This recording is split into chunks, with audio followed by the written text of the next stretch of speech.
Hi friends, स्वागत है आपका अपने YouTube channel SSK maths classes में। जैसे आज हम टॉपिक लेके आए अपने पास, आपके पास है कि वर्ग और वर्गमूल। वैसे हमने पढ़ लिया था, आज हम बात करेंगे वर्गमूल के बारे में, अंडर रूट के बारे में। हमने वैसे एक टॉपिक पढ़ रखा था, पहले पढ़ा था वर्ग और वर्गमूल। अगर आपने हमारा वो वीडियो नहीं देखा है तो डिस्क्रिप्शन जाइए और वो वीडियो देखिए, अच्छा सीखने को मिलेगा उसके अंदर भी। हम बात करेंगे वर्गमूल के बारे में, जो कि कॉम्पिटिशन एग्जाम में लेवल में बेसिकली जो क्वेश्चन पूछा जाता है, जो कहते हैं ना कि फेवरेट क्वेश्चन जो है एसएससी यूपीएससी एग्जामों में या आरपीसी एग्जाम में या पीटीटी जैसे एग्जाम करवाते हैं, उनके अंदर जो फेवरेट क्वेश्चन पूछा जाता है अंडर रूट वाला, वो क्वेश्चन आज हम देखते हैं। अंडर रूट के अंदर जैसे हमें पर्सन दे दिया, एक्स दे दिया और ए दे दिया और घात दे दी बी, हमें वापस अंडर रूट दे दिया, सी दे दी, घात दे दी, हमें डी दे दी। ठीक है, इस तरह से रूट की फॉर्म आ गई, मतलब ऐसी फॉर्म आ गई। उसके अंदर हम सॉल्व कैसे करेंगे, तो सीधा सूत्र याद रखिए, एक्स लिखा हमने और ऊपर क्या है बी इंटू डी, मतलब कि घात को घात में रखना है और इसको नीचे क्या हो जाएगा अपने पास, ये बेस क्या हो जाएगा सी इंटू ए हो जाएगा और ये अपना क्या बन जाएगा सूत्र। अब इस तरह से अब देखिए क्वेश्चन किस तरह से पूछा जाएगा हमें वो देखते हैं। जैसे आ गया अंडर रूट 2 आया और इसके ऊपर यहाँ पे आ गया 3 आ गया और घात आ गई अपने पास 6 आ गई और यहाँ पे आ गया अंडर रूट आया और यहाँ पे लिख दिया इसने 5 लिख दिया और ऊपर घात ले ली इसने 10 ले ली। इस तरह से हमारे पास क्वेश्चन आ गया और इसको क्या करना है, हमें सॉल्व करना है। तो देखो सिंपल सा है, x की जगह कौन है 2 है ना, यहाँ पे लिख दिया 2 लिख दिया। उसके बाद देखो ऊपर 6 इंटू 10 और नीचे क्या हो जाएगा यहाँ पे बट्टे में 5 इंटू 3 हो जाएगा। अब देखो कट रहा है, ये भाग दिया कितनी बार जाएगा 2 बार, इसको भाग दिया कितनी बार जाएगा 2 बार, क्या बचा 2 की घात 2 इंटू 2, मतलब कि 2 की घात 4 हो जाएगी और 2 की घात 4 कितना होता है, गुणा कर दोगे इनको कितना हो जाएगा अपने पास 16 हो जाएगा और ये अपना आंसर हो जाएगा। कोई भी सवाल आ जाए, जैसे कोई भी जैसे अंडर रूट के अंदर आ गया अपने पास 64 आया और यहाँ पे दे दिया 6 और ऊपर दे दिया 2 दे दिया और यहाँ पे अंडर रूट के अंदर देर का हमें देर का 4 और ऊपर दे दिया हमें 12 और इसको कह दिया हमें सॉल्व करने के लिए कह दिया। इसको सॉल्व करना है, कुछ नहीं करना, अपने को 64 लिखना है पहले यहाँ पे और ऊपर देखो सबसे पहले ऊपर क्या लिखना है हमें लिखना है 2 इंटू 12 और नीचे क्या लिखना है यहाँ पे 4 इंटू 6, तो 64 का 64, देखो 6 का 5 इसके अंदर 2 बार, इसके अंदर दिया 2 बार और ये 2 से 2 कैंसिल, घात कितनी बची 1, मतलब आंसर कितना आएगा अपने पास 64 आएगा। देखिए और भी क्वेश्चन लीजिए इस तरह से और किताब हम देखिए, जितनी आप प्रैक्टिस करोगे उतना इजी होता जाएगा। अच्छा मेथड है ये, सीधा देखो घात और नीचे संख्या ले लो, आधार कर दो इसको, ठीक है। सबसे ऊपर घात वाली संख्या ऊपर आएगी और नीचे संख्या दे और ये बीच वाली संख्या कहाँ आ जाएगी नीचे आ जाएगी। ओके, अब देखिए इसके अनुसार और भी क्वेश्चन आते हैं, जैसे अंडर रूट के अंदर देखो मुझसे क्वेश्चन इस तरह से होंगे जो अनंत तक जाएंगे। अब देखो उन क्वेश्चनों को हम कुछ इस तरह से लेके चलते हैं कि जैसे अपने पास क्वेश्चन पूछ लिया इस तरह से, पहला जो मेथड होगा वो पूछता है, कहता है अगर संख्या वर्गमूल में है, अगर वर्गमूल में संख्या प्लस या माइनस में है और प्लस और माइनस में है और गुणनखंड और उनका गुणनखंड जो है गुणनखंड का अंतर 1 है, तो कैसे करेंगे। देखो क्या कह रहा है, अगर वर्गमूल में संख्या, वर्गमूल मतलब अंडर रूट में संख्या जैसे इस तरह से आ गई, जैसे 6 आया प्लस अंडर रूट 6 आया प्लस अंडर रूट 6 आया प्लस अंडर रूट 6 आया प्लस मतलब अनंत तक जा रही है, मतलब ये अनंत तक लगातार चलती जा रही है। अब इनका क्या निकालना हमें, आंसर निकालना हमें, ठीक है। देखो एक तो उसका होगा कॉन्सेप्ट होगा, जो कंसेप्ट जो मतलब कि इसको सॉल्व कैसे कर सकते हैं हम वो भी बताया जाएगा आपको, और जो इसका शॉर्ट ट्रिक है वो भी बताया जाएगा। देखो शॉर्ट ट्रिक तो क्या है, इसकी गुणनखंड कितने आ रहे हैं 1 आ रहा है, प्लस या माइनस में हो तो ये लगाना हमें, ठीक है। तो देखो 6 का तोड़ो तो क्या आएगा 2 इंटू 3 आएगा, गुणनखंड 2 या 3 आ रहा है, ठीक है। अंतर 1 क्या आ रहा है दोनों के बीच में 2 आ रहा है, 2 और 3 तो लो, अगर बीच में प्लस आ रहा है तो प्लस के लिए क्या करेंगे 3 लेंगे और माइनस, अगर पर्सन में अगर यहाँ पे माइनस होता तो माइनस के लिए क्या लेते हैं 2 होता, बस सिंपल सा आंसर, कुछ नहीं करना। देखो जैसे ऐसे आगे सवाल अपने पास 42 under root 42 plus under root 42 plus dot dot इस तरह चल रहा है और इसको करना है 42 को क्या तोड़ सकते हो 6 इंटू 7 उठेगा, 6 इंटू तो प्लस के लिए तो 7 आंसर और माइनस का होता बीच में तो 6 आंसर होता। जैसे अंडर रूट में ये ले लिया हमने 20 minus under root 20 minus under root 20 minus under root 20 और इस तरह से चल रहा है, ये अनंत जा रहा है, ठीक है। 20 को क्या तोड़ेंगे 4 इंटू 5 तोड़ेंगे, ठीक है। अब बीच में माइनस है तो माइनस के आंसर क्या हो जाएगा, 4 हो जाएगा, बस सिंपल से हो जाएगा। अब इसका देखते हैं, देखो अगर सिंपल सीधा करना है सवाल तो ये कर सकते हैं। अगर इसका कॉन्सेप्ट देखा जाए तो इसका कॉन्सेप्ट क्या होता है, जो इसका जो रियल मेथड क्या होता है, इसको अगर सॉल्यूशन करके देखा जाए तो ये कैसे निकला है उसको देखते हैं हम, ठीक है। तो उसको देखते हैं कि अगर हमारे पास आर का 6 प्लस √ 6 प्लस √ 6 प्लस √ 6 इस तरह से जा रहा है, ये अनंत तक जा रहा है, ठीक है। हम इसको क्या मान लेते हैं, y मान लेते हैं, ये y के बराबर है पूरा, ठीक है। अब इसको y बराबर √ 6, अब ये किसकी मान फिक्स नहीं है अपने पास, ये चलते ही जा रहा है, चलते ही जा रहा है। इस पूरे को क्या मान लिया हमने, y मान लिया, ये दोनों पूरे y के बराबर हो गया। अब √ हटाएंगे, इधर इधर क्या लग जाएगा, दोनों तरफ लिख लो वर्गमूल लेने पर, वर्ग लेने पर,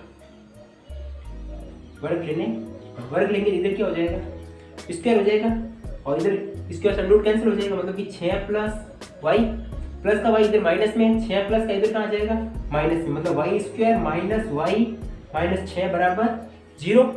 अब देखो गुणनखंड विधि हमने पढ़ी थी, गुणनखंड विधि क्या होती है, गुणनखंड देखो, इसको गुणनखंड करो तो y स्क्वायर माइनस का 3y और प्लस का 2y, 3 में से 2 गए, 1y बचेगा, और फिर माइनस का 6 बराबर 0।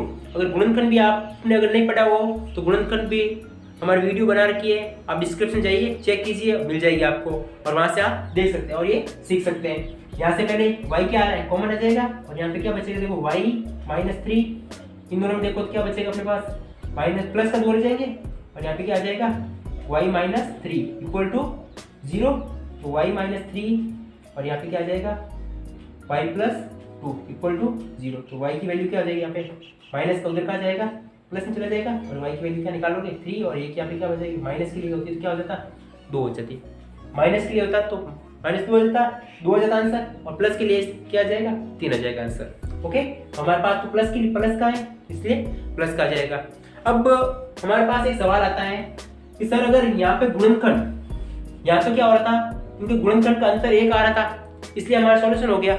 अगर सर हमारा गुणनखंड का अंतर 1 ना आए, अगर गुणनखंड वर्गमूल में हो संख्या और गुणनखंड अंतर जो है 1 ना आए, मतलब कि जैसे प्रश्न आ गया अपने पास, ये आया 5 प्लस √5 प्लस √5 प्लस √5 प्लस ये जा रहा है इस तरह से, ठीक है।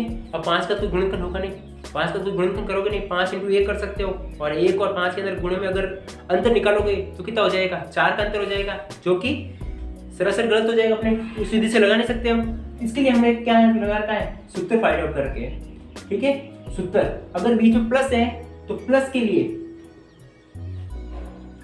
सूत्र आएगा अपने पास 1 प्लस √4a + 1 अपॉन 2, ओके अपने पास।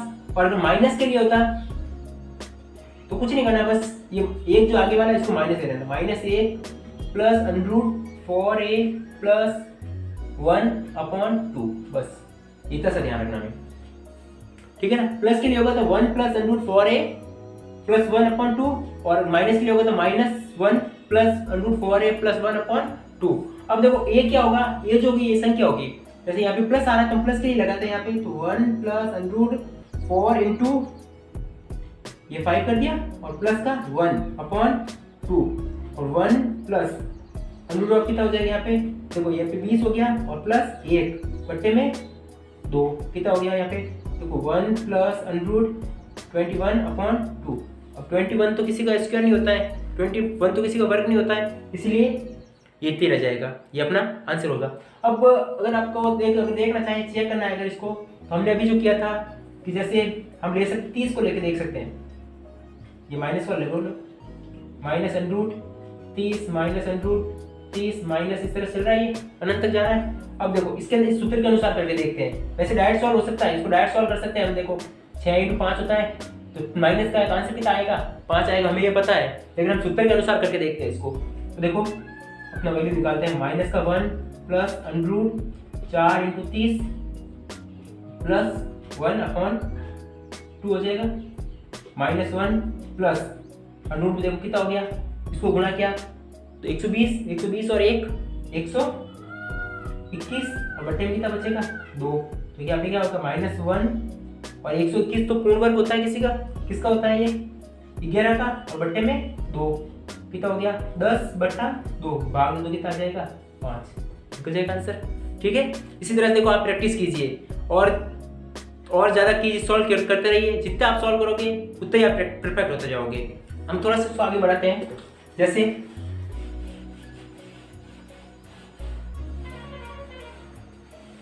कि अगर कोई बीच में कोई भी चिन्ह नहीं आए, जैसे अपने पास आ गया √2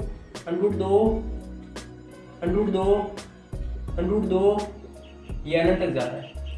अगर कोई बीच में चिन्ह नहीं हो, ठीक है ना, यहाँ लिख देते हैं अगर कोई साइन नहीं है, कोई चिन्ह नहीं हो, तो मतलब कोई चिन्ह नहीं है मतलब एक संख्या किसमें गुणे में, और सीधा इसका क्या आंसर क्या हो जाएगा, इसका जो हल आएगा सीधा 2 हो जाएगा। अगर कोई बीच में चिन्ह नहीं है तो सीधा क्या लिखेंगे 2 हो जाएगा। जैसे √5 चल रहा है और कहाँ तक जा रहा है अनंत तक जा रहा है। ये भी ध्यान रखना पीछे कहाँ तक जाना चाहिए अनंत तक जाना चाहिए। जब अनंत तक जा रहा है तो इसका हल क्या आ जाएगा सीधा 5 हो जाएगा। ओके, कर सकते हैं हम। अब बात आती है कि सर अगर इसके बीच में अगर कोई चिन्ह हो जाता तो क्या करते हैं। ठीक है, तो देखते हैं हम। अब देखो अगर इनके बीच में कोई चिन्ह हो जाता, जैसे पर्सन आ जाता अपने पास √2 मतलब चिन्ह तो होगा, चिन्ह तो हो जाता, लेकिन कोई लिमिट हो जाती, मतलब अनंत तक नहीं होती संख्या। अगर संख्या अनंत तक नहीं होती तो हम क्या करते हैं, जैसे देखो √2 ये इस तरह से आ गई 5 तक आई हमारे पास √2 में, और हमें क्या दिया इसका मान निकालो। तो मान कैसे ज्ञात करते हैं, देखो जैसे सीधा एक सूत्र याद रखना हमें कि x का मान रखना अपने 2 की पावर n -1/2 की पावर n। ठीक है, ये सूत्र हो जाएगा हमारे पास।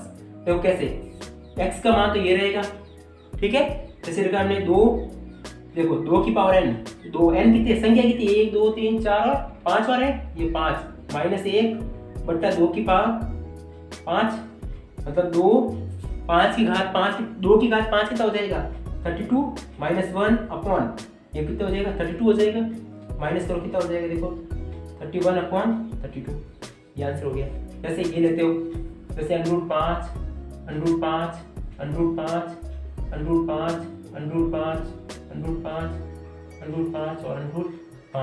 इस तरह से ले ली मैंने। और अब इसको सॉल्व करते हैं, तो सीधा सूत्र में रखो x का मान कितना है 5 का मान देखो 2 की घात कितनी रखोगे 1 2 3 4 5 6 7 और 8 है, ये दिया 8 -1/2 की घात 8 ये 5। अब 2 की घात 8 करें ना, 2 की घात 8 कितना हो जाएगा 256 हो जाएगा। आगे 256 -1 में 256, 5 की घात कितनी हो जाएगी, घटाओ दोनों को कितना बन जाएगा ये 255/256। बस सिंपल सा कर सकते हैं आप इस तरह से। ठीक है, जितना हो सके प्रैक्टिस कीजिए और हाथ से सॉल्व कीजिए। वीडियो देखने से सॉल्व नहीं होगा, जितना आप प्रैक्टिस करोगे हाथ से उतना सॉल्यूशन होगा। अगर आप प्रैक्टिस करोगे तो मैथ जरूर परफेक्ट हो जाएगी। अगर हम सोचते हैं कि मैथ पढ़ने से नहीं आएगी, ऐसे करेंगे देखने से नहीं होगी, तो आपकी ये गलतफहमी है। अब जितना हो सके हाथ से प्रैक्टिस करते रहिए, जितना प्रैक्टिस करते रहोगे उतनी मैथ परफेक्ट होती जाएगी। और लगातार प्रैक्टिस कीजिए और रेगुलर मैथ पे बने रहिए। Thank you.